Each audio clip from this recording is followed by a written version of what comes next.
బోపతిపాలెం గురుకుల పాఠశాల యందు వన మహోత్సవ కార్యక్రమంలో భాగంగా జగ్గంపేట ఎమ్మెల్యే జ్యోతుల నెహ్రూ మొక్కలు నాటారు.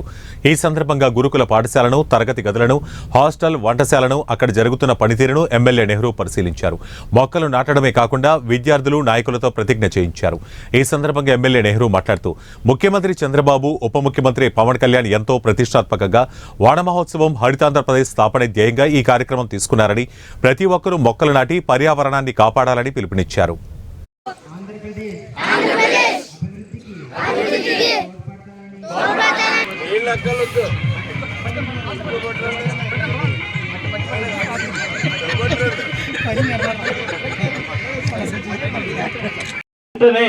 స్పందించే నాయకుడు ఎవరైనా ఉన్నారంటే జ్యోతుల నెహ్రూ గారు.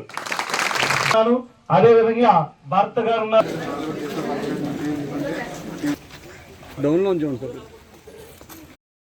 కలుషితం చేయకుండా కాపాడుకోవడానికి శ్రద్ధ వహించాల్సినటువంటి అవసరం ఉంది. అయితే ఈ వన మహోత్సవాలన్నవి మనం కొత్తగా చేసుకునే కార్యక్రమం కాదు. గతంలో కూడా చేసాం. ప్రతి ప్రభుత్వం చేస్తుంది. ఆర్భాటంగా, ఆహ్లాదంగా అందరూ దిక్కున చేరడం, ఒకరోజు ఆ పండగ చేసేయడం, తప్పట్లు కొట్టేసుకోవడం, ఉపన్యాసాలు చేసేయడం, అక్కడే సంపద పెరిగిపోయినట్టుగా ఆనందించేయడం, మరుసటి రోజు వేసిన మొక్కలాగుల్లో కూడా చూడకుండా, వెనక్కి తిరిగి చూడకుండా మనం వెళ్ళిపోతాం, అధికారులు వెళ్ళిపోతారు. ఇవాళ వేసినటువంటి ప్రతి మొక్కకి కూడా ఇక్కడ దానికి చుట్టూ కంచి కట్టడానికి ప్రభుత్వం నిధులిస్తుంది.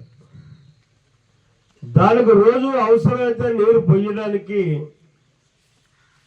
ప్రభుత్వం నిధులిస్తుంది. ఇవన్నిటినీ సక్రమంగా వినియోగించుకోవాల్సినటువంటి అవసరం ఉంది. ఇవాళ ఇక్కడ 200 మొక్కలు వేస్తున్నారు. ఈ 200 మొక్కలు మళ్ళీ తిరిగి మనం నెక్స్ట్ ఇయర్ ఇదే టైంకి వస్తే ఇక్కడ పెరిగి పెద్ద కనపడాల్సినటువంటి బాధ్యత ఉంది. ఇదేదో పిల్లల మీద అప్పచెప్పేసాం కదా, వాళ్ళు చేసేస్తారు కదా అనుకుంటే అయ్యేటటువంటి పని